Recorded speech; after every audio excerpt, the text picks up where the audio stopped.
Good morning, ladies and gentlemen. My name is Nemeka Onyeka Obieri. There is no substance to life without positive impact and impartation to mankind. I want to use this medium to proffer solutions on how the hundreds of thousands of millions of SMEs and corporates that are being destroyed or actually destroyed by the sudden devaluation of Naira can be rescued.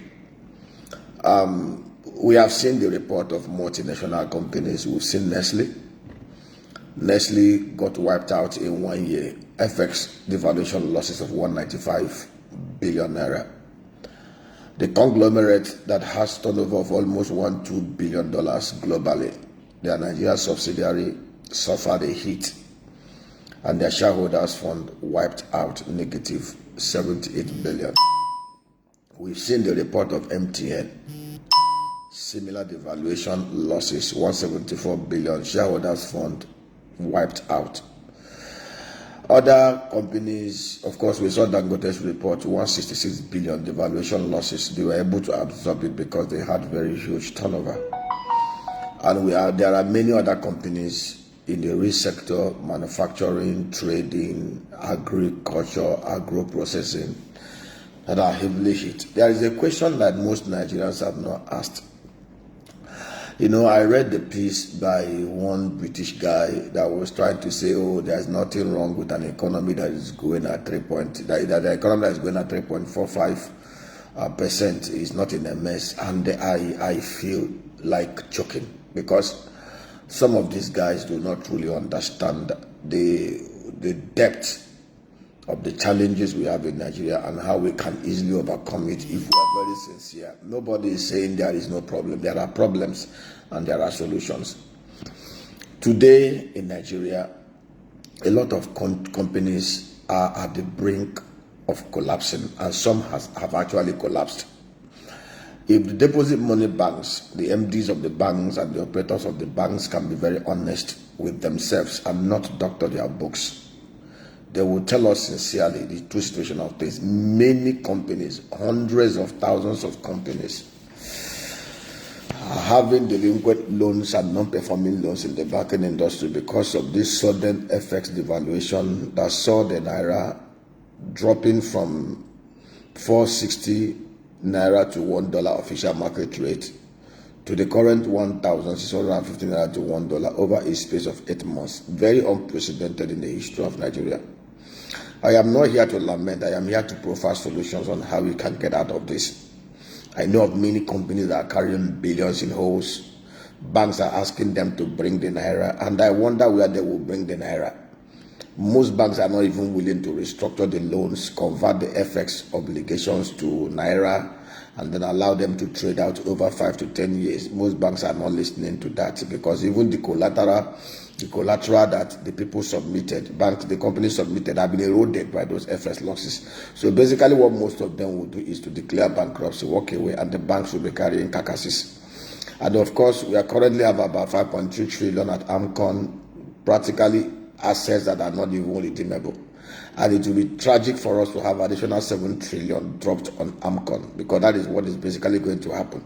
The CBN governor told us clearly, Yemi Cardoso, it's not his fault, he inherited it, that we have outstanding FX forward obligations of about $7 billion that could not be redeemed by the previous government and the CBN leadership. And that is FX obligations, forward obligations that were procured at 430 Naira, 450 Naira to $1. Today we're talking about 7 trillion Naira obligation that we are not redeemed. And let me tell you what happened here. Most of the manufacturers, most of the traders, most of the small, medium enterprise and corporates that have dollar obligations to their creditors, which the CBN could not deliver, had already deposited their Naira in their bank accounts with the deposit money bank. It's not as if there was no Naira, but the Naira was there, but the CBN, who is the custodian of dollar inflows and outflows in Nigeria, could not deliver on those forwards. It's actually a contract that they owe and which they could not fulfill. It's a failure of the state's topmost institution, financial institution, the banker to government and banker to bankers. So we're talking about 7 trillion naira plus more. We are looking at almost between 10 to 14 trillion naira hole in the banking industry.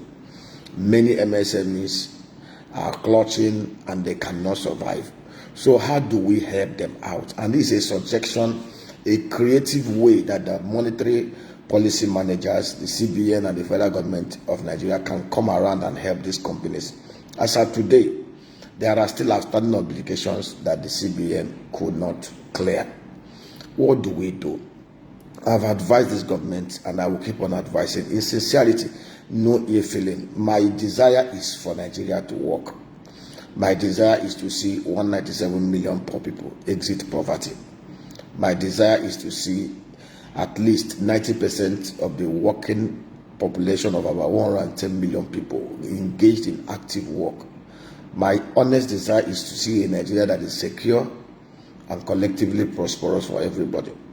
A GDP growth of 3.3% that is not inclusive and does not remove people from poverty does not make sense. And if you look at the numbers and if you break it down, the two sectors that have the highest employment, that they employ the highest number of Nigerians, are agriculture and manufacturing. Between agriculture and manufacturing, over 80% of Nigerians are employed within those sectors. But interestingly, agriculture only grew by about 1%, maybe 1.3%. Manufacturing grew by about 1.1%. Those are not the kind of growth that will take Nigerians out of poverty. We seek a growth of at least 20 to 50% on agriculture year on year and agro processing, which we can easily achieve if we tackle insecurity and put in place an integrated and harmonized policy and program framework between the state, federal government and local government areas. Nigeria has capacity with our arable land mass, with low technology as required for agriculture, with the kind of population we have. If we can tackle insecurity and put in place the right structures, this country can produce everything we consume and export nothing less than $100 to $200 billion worth of varied agro commodities across the sectors. So, but before we even talk about moving forward, we need to tackle the problems at hand. There are many companies, thousands of companies that are carrying holes in the banks. How does the CBN help here? These companies are not having those holes because they did not do well. They traded well, manufactured well, sold their goods, put their naira in the bank. But because the banks and the CBN could not secure dollar to help them pay their creditors offshore, they are now caught in the trap hole of FX devaluation. A company that made a profit of 200 million naira and have paid taxes on it are being now asked to bring 10 billion naira FX devaluation losses. Where would they find? Even if they sell everybody in that company, sell their MD, sell everybody, sell everything, they cannot get that money. So how do we help them? They are not going to die. Nigerians must create structure that can help them to trade out these losses. That is where the CBN comes in here. NPR rate is 22.75% with a band of plus 100 basis points and minus 700 basis points, which simply means that CBN can actually lend to the commercial banks at 15%. It can actually borrow from them at 15% and then lend. CBN can actually look at how they can creatively work around this. The banks under the bankers committee should meet with the CBN, submit the list, at least for those who are into manufacturing and processing, for those who are into agric and agro processing, the key sectors. Look at those companies who have massive holes in their books, FX losses that was not a creation of their own making, that is exogenous. Nobody will have actually, there's no investment banker, there's no economist, there's no person anywhere in the whole world, even a seer, that will have predicted accurately that a country could all of a sudden see its currency devalue by over 200% within the of 8 months. It has never been seen before in the history of mankind, not even Nigeria, if I'm to recall. Now what do we do? Like I said, CBN should speak with the banks, put together the list of companies, MSMEs, corporations in the agri sector that are carrying this kind of holes. CBN should ask the banks and provide them with the naira. Let them create 5-year facilities for these companies as single digit. If single digit is going to be very difficult, at least maximum 15%. But single digit will be the best option. Convert their dollar obligations to naira. Make it single digit and stagger it over 5 years to enable them trade out. And then seek for dollar anyhow to pay on these obligations. The creditors that supplied raw materials are offshore. It will boost their confidence if they can receive payment for goods supplied to Nigerian companies and for which they have not received payment. It is called documentary letter of credit, and the banks in Nigeria are responsible until those obligations are paid to their correspondent bank. And the companies are also responsible because those obligations were created in the first instance for them. So CBN should help here. Federal government should come in here. I'm not asking people to go and print naira. The ways and means that you have already done is killing us. Let the central bank intervene. Let the banks create single-digit loans for those LC obligations that are outstanding. LC obligations that were created when naira was 430, 450.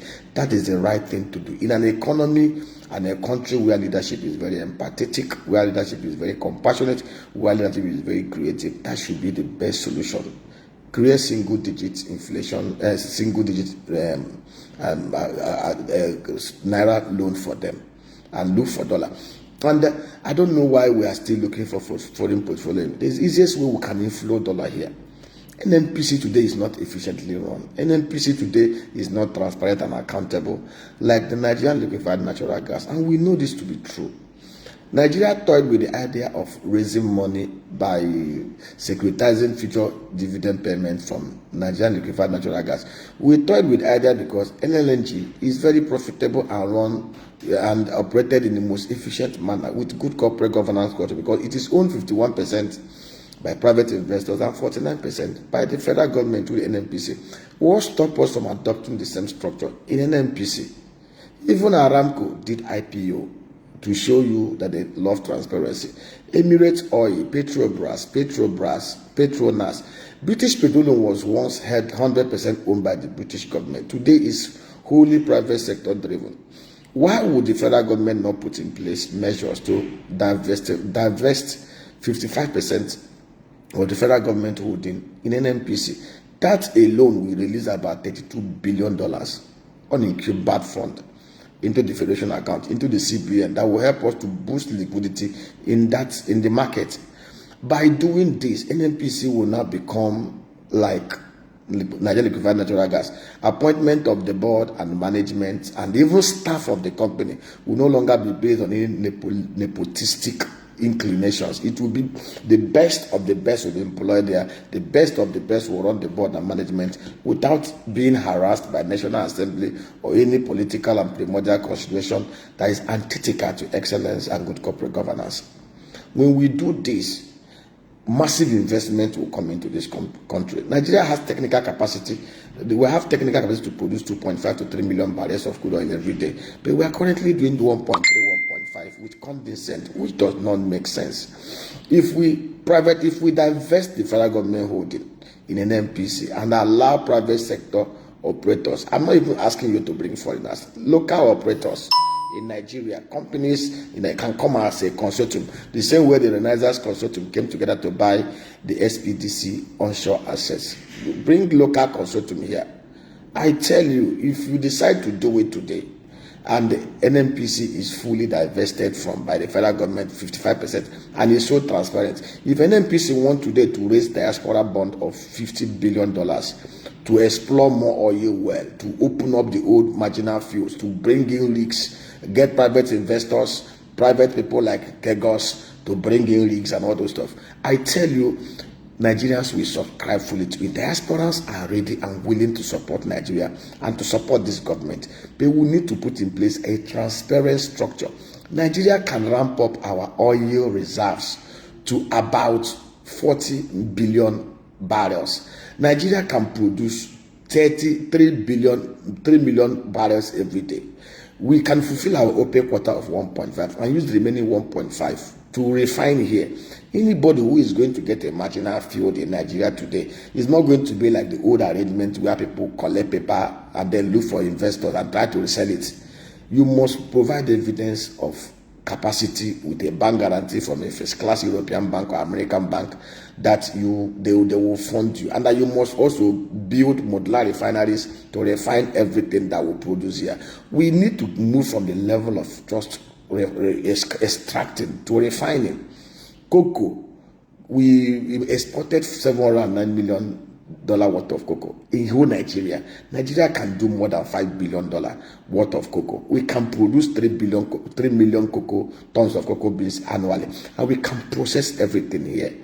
Chocolate market global is about $92 billion. Why are we so vested with exporting raw material, exporting crude oil alone, when we can actually refine 1.5 million barrels every day here and cover the whole of Sub-Saharan Africa as our market? Before somebody comes from Kazakhstan, comes from Rotterdam, comes from every far part of Europe and Asia with their refined petroleum product, the ones who refine here will cover the whole of Sub-Saharan Africa, because we have better opportunities of less logistics cost. And these things are not skyrocket science. These things are simple things that can be done. But I know it will be a tough order for them. They will not want to divest their holdings in NNPC because it's a slush fund of political people, governments from 1999 till now. Because if they divest 55% from NNPC and allow private sector investors to come in and it will become operationalized like the LLNG, they may not have time to play games. A transparently run NNPC will bring in only the amount of products that we will consume. There will be nothing like nepotism in allocation of PMS, AGO to anybody. Everything will be competitively done because other refineries too will be there to compete.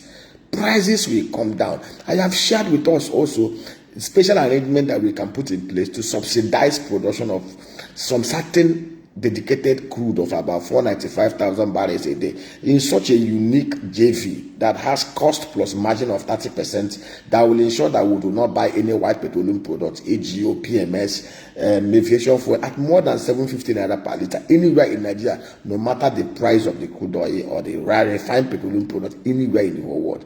These are ideas, creative ideas we have shared with this government on how they can make this country work. We've said it. They told us the other day, the refineries will work January. This is March. None of the refineries are working. So what stopped them? Even if they don't want to unbundle those refineries, get private sector investors take over those refineries. Kaduna is practically dead. I won't advise they should scrap Kaduna because we cannot be importing Venezuelan crude to refine in Nigeria. Scrap the Kaduna refinery. It doesn't make any sense. Warri is 125 barrels a day, 125,000 barrels capacity. Port Harcourt is 210,000 barrels. The new investors will collocate about 160,000 barrels of crude refinery there. It's about 8 billion, but with the kind of facilities we already have in place, we have 4 billion to put it together. With 495,000 barrel per day refining capacity under this JV arrangement, cost of production of crude oil is about $31 max. It's actually $17 in Nigeria, but by the time you put in the cost of security and everything, $31 max. Cost of refining a barrel of crude oil is about $10, $40. 30% margin on top of it is $13, 3 cents, 30 cents. $53, 30 cents will represent cost plus 30% defined margin. Multiplied by 1,500 naira current exchange rate official. That's about 79,953 naira per barrel. A barrel is made up of 159 liters of the product petroleum derivatives as you crack them. 78 liter of PMS for 3 liters of AGO.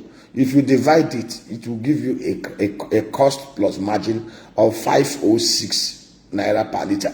By the time you put all that cost, logistics, freight, administrative, highest you can say PMS, AGO, aviation oil anywhere in Nigeria is 750 under this subsidized production arrangement that we have a Nigerian petroleum trading company, just like Mbet in Power, to offtake everything. Ipman will be members of that SPV. That man will be there, Moman will be there. No pen will be there. It will be such transparently run as SPV that nobody will be tempted or even be had the incentive to smuggle any of those products meant for the market outside Nigeria. Then all of that refiners are going to come in, refine, sell to Cameroon, sell to Nigeria, sell to Benin Republic, sell to Togo, sell to Cote d'Ivoire, take over the Sub-Saharan African market, and this country will fly. Then fix security. These things are not skyrocket science. May God help us. I'm tired. I won't curse again. I promise myself I'm not going to abuse anybody. I'm not going to curse anybody. We'll keep on saying this truth. We'll keep on sharing these solutions. These things are no skyrocket science. These things are the simple. Nigeria is the simplest economy to run, to create wealth. Nigeria has such a marvelous demography that if you bring the Prime Minister of Singapore, if you relocate the people of Singapore to Nigeria today, I'm being honest with you, with the kind of structure and things they are doing there, in the next 10 years, Nigeria will become the biggest economy in the whole of, the third biggest economy in the whole world. The problem we have is structural. We are part of the problem. We know the right things to do. We won't do it. We know the right people with the right head to do these things. We won't engage them to do it. We won't even beg them. They prefer easy solutions, free solutions. Yet we will not do it. Why are we this wicked in this country? May God have mercy on us. Amen.